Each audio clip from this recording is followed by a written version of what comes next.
Good morning India. चलिए जानते हैं आज की देश और दुनिया की 25 बड़ी खबरों को सिर्फ 5 मिनट में। अभी तक आपने इस वीडियो को लाइक और चैनल को सब्सक्राइब नहीं किया है तो कर दीजिए। सीएम योगी ने ट्विटर के बादशाह 27.4 मिलियन फॉलोअर्स का आंकड़ा किया पार। सभी मुख्यमंत्रियों को छोड़ा पीछे, अब केवल पीएम मोदी और अमित शाह आगे। असम के गुवाहाटी में प्रधानमंत्री नरेंद्र मोदी ने 11,000 करोड़ रुपए की परियोजनाओं का किया उद्घाटन और शिलान्यास। पीएम बोले, यहाँ की जनता का प्यार ही मेरी अमानत है। नए स्कूल भवनों की आधारशिला रखने पर दिल्ली के मुख्यमंत्री अरविंद केजरीवाल ने कहा, वे हमें कहते हैं कि भाजपा में शामिल हो जाओ, आपको छोड़ देंगे। मैंने कहा, मैं भाजपा में शामिल नहीं होऊंगा, हमने कुछ भी गलत नहीं किया है। उत्तराखंड सरकार का बड़ा फैसला, मुख्यमंत्री धामी की अध्यक्षता में हुई कैबिनेट बैठक। कुल 12 प्रस्ताव पर लगी मुहर। उत्तराखंड विधानसभा में आज पेश किया जाएगा बिल। कांग्रेस की भारत जोड़ो न्याय यात्रा पर बिहार के उप मुख्यमंत्री विजय सिन्हा ने कहा, वंशवादी भ्रष्टाचारी मानसिकता के लोग कभी न्याय नहीं कर सकते। लोकतंत्र में किसी परिवारवादी या वंशवादी को लगातार अवसर मिलते रहे और वही नेतृत्व संभालते रहे। कांग्रेस वाले अपने दल के अंदर न्याय नहीं कर सके, अपनी पार्टी के लोगों का सम्मान नहीं कर सके, तो कैसे वे जनता को सम्मान और न्याय दे पाएंगे। ब्रिटेन के सांसद बॉब ब्लैकमैन ने बीबीसी की राम मंदिर कवरेज को लेकर सवाल उठाया है। उन्होंने कहा कि 22 जनवरी दुनिया भर के हिंदुओं के लिए खुशी का दिन था, लेकिन अफसोस की बात है कि बीबीसी ने अपनी कवरेज में यह बताया कि यह वही जगह है जहां एक मस्जिद ढहाई गई थी। सांसद बॉब ने आगे कहा, वो यह भूल गई कि इससे पहले यहाँ 2000 सालों तक मंदिर था। राष्ट्रपति मैक्रों ने साझा किया नई दिल्ली दौरे का वीडियो। कहा, भारत में ज्यादा से ज्यादा निवेश करेगा फ्रांस। आपको बता दें, फ्रांसीसी राष्ट्रपति प्रधानमंत्री नरेंद्र मोदी के निमंत्रण पर नई दिल्ली आए थे और वह 26 जनवरी को 75वें गणतंत्र दिवस समारोह में मुख्य अतिथि थे। बिहार के उप मुख्यमंत्री सम्राट चौधरी ने कहा, सारी फाइल खोलेंगे। ये लोग जो सरकार में थे सब ठेकेदार थे, सबका इलाज होगा। ये बालू माफिया, शराब माफिया से जुड़े लोग हैं, एक एक व्यक्ति की जांच होगी। लालू यादव के बेटे जो बोलते हैं कि खेला होगा, उन्हें हम लोग खेलने के लिए खिलौना जरूर देंगे। लद्दाख को पूर्ण राज्य का दर्जा देने की मांग उठी। ठंड में हजारों लोग सड़कों पर उतरे। कहा, लेह कारगिल को संसद में अलग अलग सीट दे। रूस के कब्जे वाले लुहांस्क में बेकरी हाउस पर हुआ भीषण हवाई हमला। 28 लोगों की मौत से थर्राया इलाका। इससे इलाके में मची अफरा तफरी। हमला इतना भीषण था कि आसपास खड़ी कारें भी हवा में उड़ गई। शिवसेना सांसद प्रियंका चतुर्वेदी ने कहा, आम आदमी पार्टी को तंग करने के लिए हर तरीके के हथकंडे अपनाए जा रहे हैं। आने वाले लोकसभा चुनाव में एक तरफ से ये आत्मविश्वास दिखाते हैं कि 400 से अधिक सीटें मिलेगी और दूसरी तरफ जमीनी हकीकत भी उन्हें पता है। इसलिए पहले ईडी को भेजा, फिर ईडी के समन भेजे। अब ईडी पीएमएलए कोर्ट चली गई है। आप विधायकों को खरीदने की कोशिश के आरोप के संबंध में दिल्ली क्राइम ब्रांच द्वारा दिल्ली सरकार में मंत्री आतिशी को नोटिस भेजे जाने पर भाजपा नेता गौतम गंभीर ने कहा, जो सच्चे और ईमानदार होते हैं वो किसी चीज से भागते नहीं है। जो सच्चा होता है वो डरता नहीं है, लड़ता है। सीएम केजरीवाल ने दिल्ली के रोहिणी में 2 नए स्कूल भवनों की रखी आधारशिला। केजरीवाल ने विपक्ष पर निशाना साधते हुए कहा, आज तो पवित्र दिन है, आज तो कम से कम गंदी राजनीति मत कीजिए।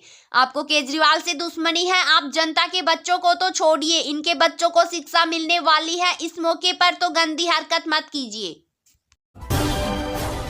यूपी के सीएम योगी आदित्यनाथ ने मदन मोहन मालवीय प्रौद्योगिकी विश्वविद्यालय में नवचयनित उम्मीदवारों को वितरित किए नियुक्ति पत्र। उन्होंने कहा, नौकरी की गारंटी और सुरक्षा की व्यवस्था मिलनी चाहिए तो हमारे युवा और बेहतर करेंगे। पीएम मोदी ने कहा, हमारे तीर्थ, हमारे मंदिर, हमारे आस्था के स्थान सिर्फ दर्शन करने के स्थल ही नहीं है, ये हजारों वर्षों की हमारी सभ्यता की यात्रा की निशानियां हैं। दुर्भाग्य से आजादी के बाद जिन्होंने लंबे समय तक देश में सरकारें चलाई, वे भी आस्था के इन पवित्र स्थानों का महत्व समझ नहीं पाए। उन्होंने राजनीतिक लाभ के लिए अपनी ही संस्कृति, अतीत पर शर्मिंदा होने का एक ट्रेंड बना दिया था। पीएम ने कहा, कोई भी देश अपने अतीत को ऐसे भूलकर अपनी जड़ों को काटकर विकसित नहीं हो सकता। पश्चिम बंगाल की ममता सरकार ने मोदी सरकार पर लगाया आरोप। टीएमसी का आरोप, बंगाल में आर्थिक आतंकवाद फैला रही मोदी सरकार। आरबीआई के प्रतिबंधों के बाद सीएआईटी की व्यापारियों को सलाह है, पेटीएम की बजाय दूसरे प्लेटफॉर्म का करें यूज। केट की ओर से जारी बयान में कहा गया है कि रिजर्व बैंक द्वारा हाल में पेटीएम पर लगाए बैन को लेकर देश भर में व्यापारियों को अपने पैसे की सुरक्षा के लिए अन्य प्लेटफॉर्म का इस्तेमाल करना चाहिए। देश में आगामी लोकसभा चुनाव से पहले आखिरी संसद सत्र में प्रधानमंत्री नरेंद्र मोदी आज राष्ट्रपति के अभिभाषण पर धन्यवाद प्रस्ताव का देंगे जवाब। भाजपा ने अपने सभी सांसदों को जारी किया व्हिप। वुमेन रोबोट एस्ट्रोनॉट ह्यूमन नाइट बॉम्ब मित्र ISRO की महत्वाकांक्षी मिशन गगनयान से पहले अंतरिक्ष में भरेगी उड़ान। दिल्ली में केंद्रीय विज्ञान एवं प्रौद्योगिकी राज्य मंत्री डॉक्टर जितेंद्र सिंह ने दी जानकारी।